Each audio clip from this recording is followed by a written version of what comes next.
Igreja Viva de Jesus, paz e luz. Que o nosso Deus abençoe você e toda a sua família, rica e abundantemente, em nome de Jesus. Então eu gostaria que você, de pé, pegasse na sua mão a sua Bíblia. Por favor, abra em 1 Samuel, capítulo 15, versículo 23. Nós vamos ler esse primeiro texto muito forte, de pé, em reverência à palavra de Deus. 1 Samuel, capítulo 15, versículo 23. Achou aí? 1 Samuel, capítulo 15, versículo 23. Olha que coisa forte. Diz assim: vamos ler de pé, em reverência à palavra de Deus? Pois a rebeldia, desobediência consciente, né? Medindo força, desprezando a ordem de quem realmente manda. Pois a rebeldia, diz a palavra de Deus, é como o pecado da feitiçaria. Olha que coisa séria. E a arrogância, que é a pessoa ter uma autoestima além do que de fato ela deveria ter, ela se sentir mais do que de fato ela é, ela enxergar que ela merece mais do que de fato ela merece.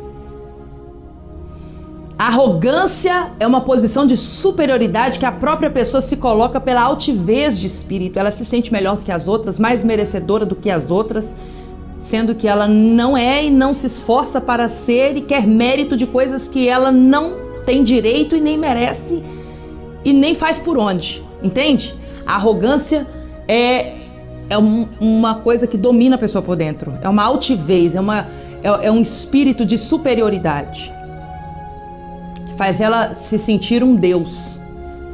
Então a arrogância é como o mal da idolatria. Por quê? Porque a arrogância faz a pessoa se colocar como Deus. Né? Acabei de falar isso, né? Que a arrogância é como se a pessoa se endeusasse, e de fato faz. Então, para Deus, um ídolo é um ídolo, independente se ele é palpável, se ele é um objeto ou se ele está no coração da pessoa. Se no seu coração, na prática da sua vida, o seu Deus não é o Senhor de Israel, o Deus vivo, é você, ao ficar com a palavra de Deus e com a sua, com a vontade de Deus e com a sua, você sempre escolhe por você como a última palavra, você como o poderoso da sua vida, a poderosa da sua vida, então é uma idolatria, você se idolatra. Uma pessoa que coloca qualquer coisa ou pessoa, pode ser um filho, que é maravilhoso, uma bênção de Deus na vida dela. Se ela deixa de obedecer a Deus para fazer a vontade de um filho, ela está colocando o filho dela como uma idolatria na vida dela. Isso pode ser um carro. A pessoa recebe de Deus um carro, e aí ela troca a fidelidade dela, a presença dela no santuário, porque agora ela tem um carro, agora ela viaja, agora ela tem um carro, ela tem outros compromissos e ela deixa de honrar a Deus em primeiro lugar para poder curtir, ter prazer naquele objeto. Então ele ocupou o lugar de Deus na vida dela, se tornou uma idolatria. Tudo que ocupa o lugar de Deus no seu coração, que você permite isso, que você coloca assim, se torna uma idolatria. E o maior concorrente com Deus no coração do homem não é o diabo, é o dinheiro. Por isso que Jesus falou assim: você não pode servir a dois senhores. Escolha, pois, a quem você vai servir. Se vai servir a Deus ou se vai servir o dinheiro, se vai servir a Mamon. Os dois não cabem no único trono do seu coração. Entendeu? Então aqui diz que a arrogância é como o mal da idolatria. Assim como você rejeitou a palavra do Senhor, ele o rejeitou como rei. Aqui eram as palavras do profeta Samuel para o rei Saul, depois dele ter entrado em rebeldia, em soberba, entrado em desobediência ao profeta, com arrogância no coração e rejeitando a palavra do Senhor. Deus deu uma ordem para ele através do profeta e ele escolheu fazer aquilo que ele estava com vontade. Ele escolheu dar a Deus aquilo que ele queria e não aquilo que Deus queria e Deus tinha estabelecido por meio do profeta. Ele não esperou a direção de Deus, ele foi atropelando tudo como se ele fosse o Deus. Só que ele colheu consequências disso. Nós vamos ver. Palavra de Deus, palavra da salvação. Dá um beijo na sua Bíblia e pode se assentar. Cada lugar tem uma energia espiritual, uma ambiência espiritual. A terra do Monte Manaim tem o poder de trazer, de transferir a ambiência, a energia espiritual daquele lugar por meio do ponto de contato que é aquela terra. A palavra de Deus nos mostra que o Monte Tabor foi o monte da transfiguração de Jesus. E aconteceu algo fantástico ali naquela terra que forma aquele monte, que estavam Jesus, Pedro, Tiago e João. E ali apareceram para eles Moisés e o profeta Elias. E a representação da aparição de Moisés e do profeta Elias para Jesus e para os apóstolos que estavam ali com ele, na jornada apostólica, no colégio apostólico, onde Jesus estava treinando eles para a igreja, para a instituição da igreja primitiva que Jesus veio fundar e levantando assim os seus apóstolos. Quando Moisés e o profeta Elias apareceram para eles, Moisés representando a lei de Deus e o profeta Elias representando os profetas do Altíssimo, ali com Jesus, foi algo que fez com que os apóstolos que estavam ali ficassem deslumbrados.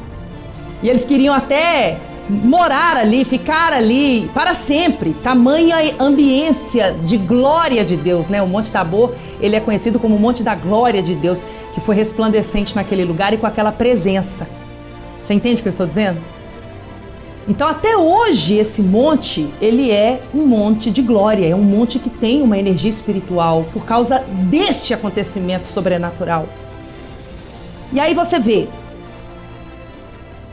o Monte Calvário.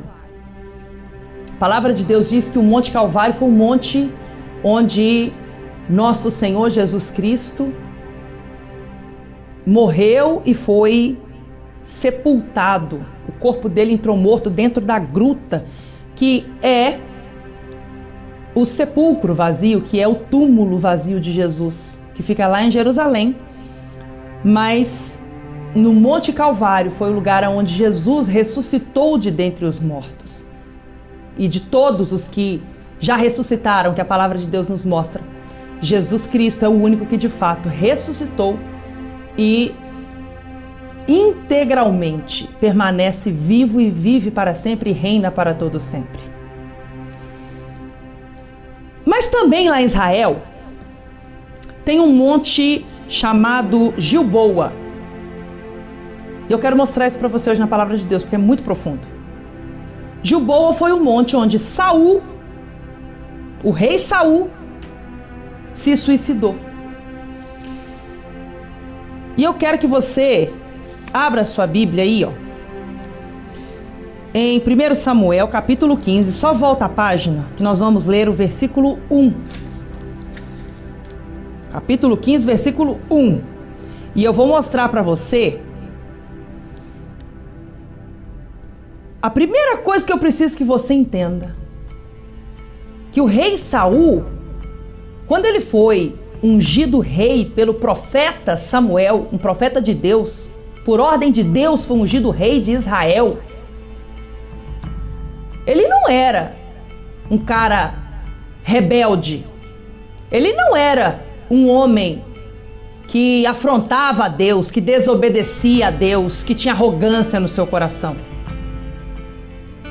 Primeiro estágio de Saul, ele foi muito bem. Mas depois ele se corrompeu. Primeiro versículo que eu ensinei para o Davi, meu filho, que ele estava enfrentando uma luta na escola de meninos que queriam muito ter amizade com ele, mas não tinham um comportamento bom.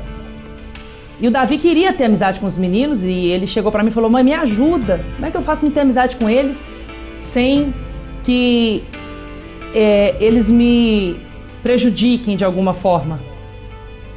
E aí eu mostrei para ele na palavra de Deus. Tem até um vídeo dele no Instagram dele, ele cabeludão, com os dentinhos nascendo, dizendo: as más companhias corrompem os bons costumes.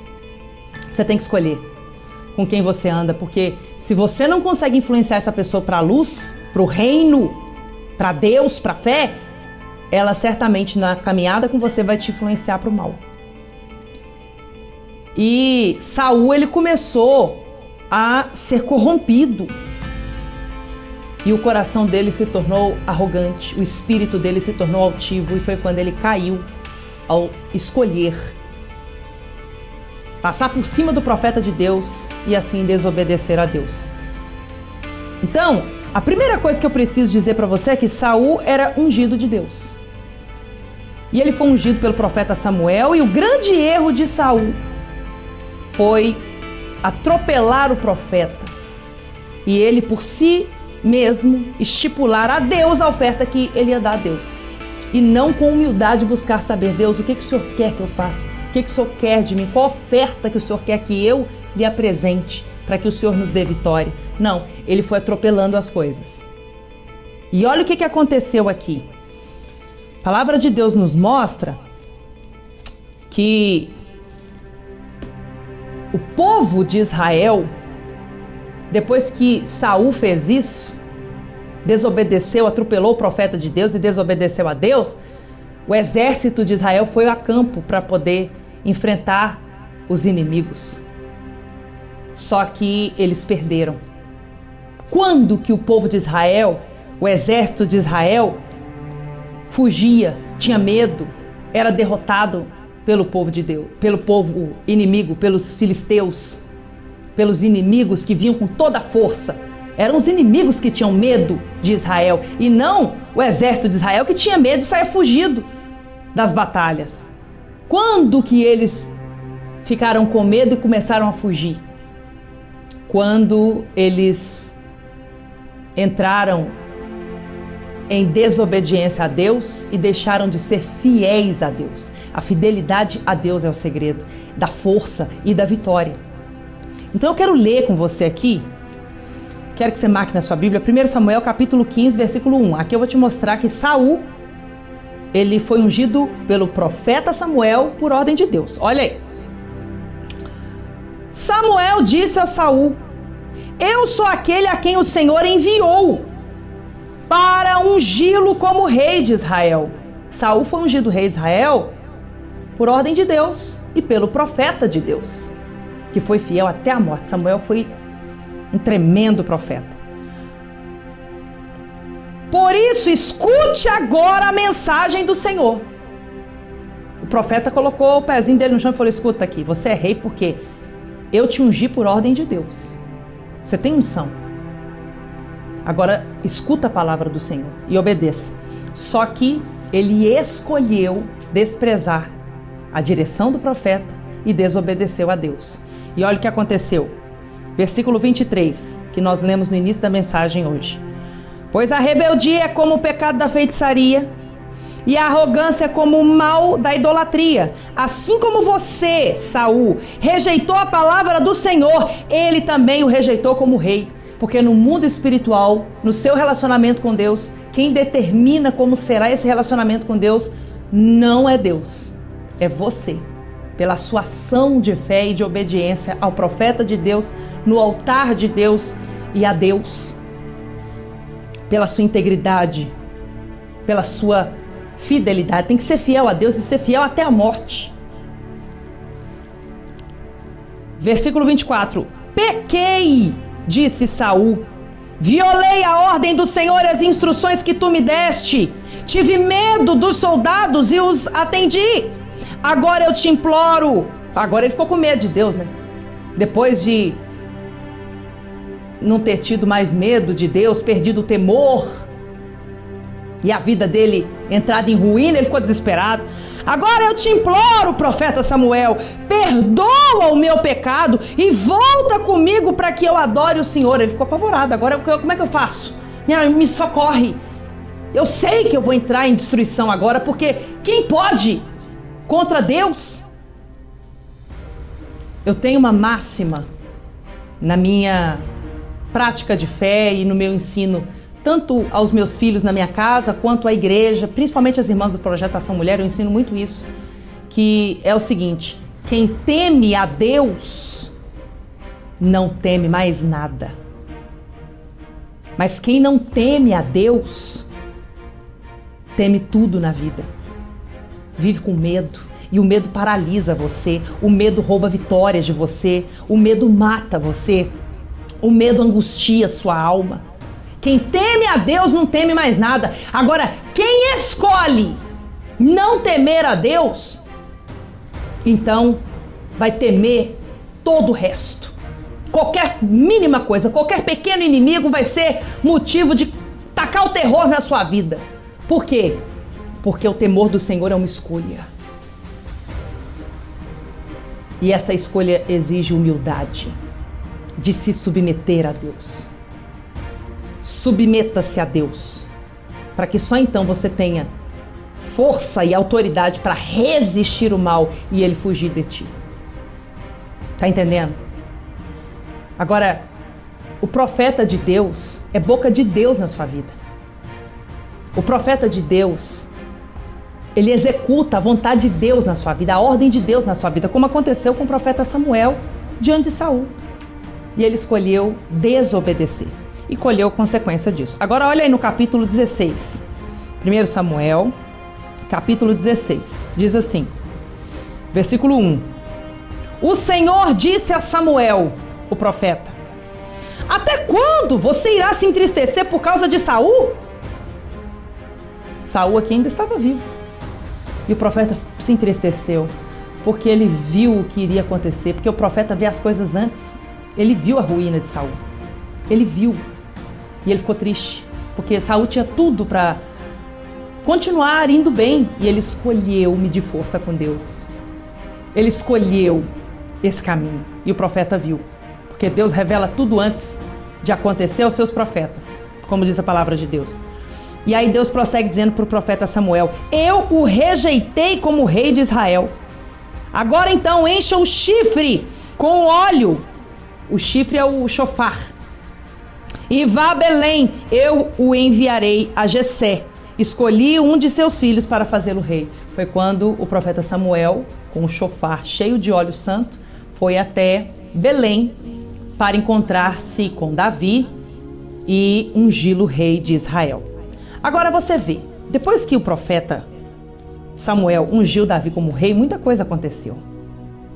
Davi venceu muitos inimigos, inclusive o gigante Golias, por causa da unção que Deus havia transferido de Saul para Davi. E uma das coisas mais fortes que eu vejo, como a gente está falando da energia da terra de cada lugar, né, dos montes, a caverna de Adulão foi um lugar onde Deus conduziu Davi, e Davi levou com ele aqueles homens que estavam falidos, fracassados, e lá dentro da caverna de Adulão, Deus operou uma obra gloriosa e transformou aqueles homens que eram fracassados, falidos, endividados, em príncipes poderosos. Mas na mesma caverna de Adulão, por causa do coração corrompido, por causa da motivação e intenção maligna que havia dominado a mente de Saul, Saul esteve na intenção de matar Davi. Só que Deus era com Davi, porque Davi era fiel a Deus. E sabe o que Deus fez?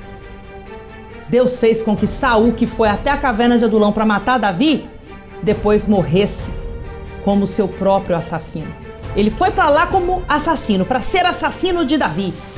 E depois ele terminou a vida dele sendo assassino de si próprio. E eu quero mostrar isso para você na palavra de Deus, porque me causa muito temor. E a gente tem que tomar muito cuidado com a nossa mente. O apóstolo Paulo fala assim: ponha um guarda na sua mente. Põe um guarda na sua mente. Pensa no que você tem pensado. O apóstolo Adelino de Carvalho diz: mentes negativas anulam a fé. Cuidado para sua mente não estar matando a sua fé e roubando vitórias de você. 1 Samuel capítulo 31, para encerrar. Tudo está na cabeça de uma pessoa. Cada lugar tem um significado, tem uma energia, tem uma força. E tudo está na cabeça de uma pessoa. A derrota ou a vitória dela está na cabeça dela. A fé está na cabeça dela. Se você deixa o inimigo dominar a sua cabeça como Saul deixou, então ele vai te arruinar. Agora, se você deixa a fé encharcar a sua mente, eu trouxe uma mensagem inteira sobre mente encharcada de fé, lá no Santuário do JI. Maravilhoso o que o Espírito de Deus revelou à igreja ali. Você tem que encharcar a sua mente de fé violenta para você vencer na vida. Porque se você der brecha, se você andar com as companhias erradas, o inimigo vai te corromper e vai atrofiando a sua mente, dominando a sua cabeça. Você pode até ir no monte, mas o inimigo domina a sua cabeça e faz você ir no monte errado.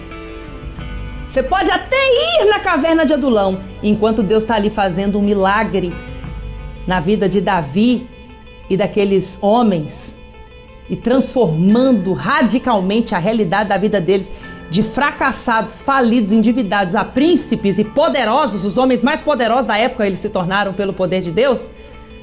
Saul, que estava com a mente dominada pelo inimigo, o coração corrompido, a vida corrompida pelas trevas, pegou para a vida dele a morte. Porque ele perdeu o temor do Senhor. Ele perdeu a visão. Olha como isso é sério. Você tem que tomar muito cuidado com quem você anda. Presta atenção aqui. Toma cuidado com quem você anda. Toma cuidado com o tipo de assunto que você aceita conversar. Toma cuidado com o que você ouve. Toma cuidado com o que você fala. A palavra de Deus diz que quem guarda a língua, guarda das angústias a alma. Tem muita gente angustiada porque fala demais e fala aquilo que destrói e não aquilo que edifica. Vigia! Arruma a sua vida! É Deus em primeiro lugar e ponto final. Cuidado, porque o coração é enganoso e Ele quer que você viva para Ele. Ele quer que você viva para a sua carne. Ele quer que você viva para a destruição. Mas Deus quer que você viva e tenha vida em abundância. Deus quer que você viva e reine em vida. Mas isso só é possível pela fé e obediência a Deus. Pensa nisso. E põe ordem na sua vida. Achou aí? 1 Samuel capítulo 31, para encerrar. Do 1 ao 6, diz assim: o suicídio de Saul. E aconteceu que em combate com os filisteus, o exército de Israel, em combate com os filisteus, inimigos de Israel, os israelitas foram postos em fuga. Fugiram. Por quê? Porque não estavam mais sendo fiéis a Deus. Eles não tinham a garantia da vitória. Quem que é a garantia da vitória? É Deus. E Deus responde fé. Se eu sou fiel a Deus, eu posso contar com o poder de Deus, a força de Deus conspirando em meu favor. Porque Deus, Ele só mostra a fidelidade dele na vida do fiel. Então eles bateram em retirada de medo. Por quê? Porque eles perderam o temor do Senhor. Quem perde o temor a Deus começa a temer qualquer inimigo. E muitos caíram mortos no Monte Gilboa. O Monte Gilboa foi regado do sangue dos israelitas e de um sangue por falta de temor. Não era para isso acontecer, mas aconteceu porque eles escolheram desobedecer a Deus e perderam o temor do Senhor. Os filisteus perseguiram Saul e os seus filhos e mataram Jonatas, Abinadab e Malquissua, filhos de Saul. A maldição de Saul alcançou seus filhos. Aqueles que poderiam herdar o trono, todos foram destruídos por causa da iniquidade do pai. Olha como é grave. Escuta aqui, olha aqui para mim, dentro dos meus olhos. As guerras que você covardemente foge no mundo espiritual, seus filhos terão que lutar. Aquilo que você não vence na sua vida, na sua casa hoje, seus filhos terão que vencer, lutar e vencer. Então, por amor aos seus filhos, todas as guerras que você tiver que enfrentar hoje, enfrente-as no campo certo, na batalha espiritual. O campo de batalha é a mente, e a batalha da mente é a batalha espiritual. É a força de Deus, a única capaz de te dar a vitória que você precisa em qualquer que seja a situação que você esteja enfrentando. As guerras que você não vence, no campo espiritual, seus filhos terão que enfrentar. Você quer ver isso? Eu não quero. Então eu tô lutando. Eu não paro de lutar. E eu sou fiel. Então eu luto com a vitória na mão. Você tá entendendo? Não tem que temer. Quem teme a Deus não teme mais nada. E ponto final. O combate foi ficando cada vez mais violento em torno de Saul, até que os flecheiros o alcançaram e o feriram gravemente. Então Saul ordenou ao seu escudeiro: tire sua espada e me mate com ela, senão sofrerei a vergonha de cair nas mãos desses incircuncisos. Mas seu escudeiro estava apavorado e não quis fazê-lo. Saul então pegou sua própria espada e jogou-se sobre ela. Ele se tornou seu próprio assassino. Não era isso que ele queria fazer com Davi? Deus fez o feitiço virar contra o feiticeiro, né? O assassino assassinar a si próprio, mas em Davi nada atingiu. Versículo 5. Quando o escudeiro viu que Saul estava morto, jogou-se também sobre sua espada e morreu com ele. Olha só o espírito de covardia, porque ele estava com Saul, ele estava ali junto, ele viu a covardia de Saul e foi covarde também. Por quê? Porque as más companhias corrompem os bons costumes. Assim foi que Saul, seus 3 filhos, seu escudeiro e todos os seus soldados morreram naquele dia. Pensa nisso. Eu gosto de dizer que com o inimigo não se brinca, mas com Deus, muito menos. Se coloque de pé no seu lugar. O que você tem pensado agora? Tudo está na sua cabeça. Seus pensamentos determinam suas ações. Seus pensamentos determinam suas ações. Suas ações são semeaduras que você vai colher. Você não pode reclamar o que você está colhendo. Você tem que verificar o que você tem plantado. O que você tem pensado agora? O apóstolo, o nosso apóstolo, meu pai, quando a gente pergunta para ele como está o Monte Manaim, ele sempre responde: o Monte Manaim está resplandecente. O Monte Manaim está luminoso. O Monte Manaim está cheio da glória de Deus. Maravilhoso, né? Pois é, eu quero isso dentro da minha casa. Eu quero esse poder do Monte Manaim na minha casa. Eu quero essa luz do Monte Manaim dentro da minha casa, trazendo luminosidade para o meu lar, para a minha vida. É minha vitória. E ninguém vai me impedir de vencer. Deixa Deus agir na sua vida. Ninguém pode fazer aquilo que só Deus pode fazer. Deus Todo-Poderoso do céu, Deus de Israel, Ele está neste lugar, já está a operar. Receba a vitória, declare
vitória.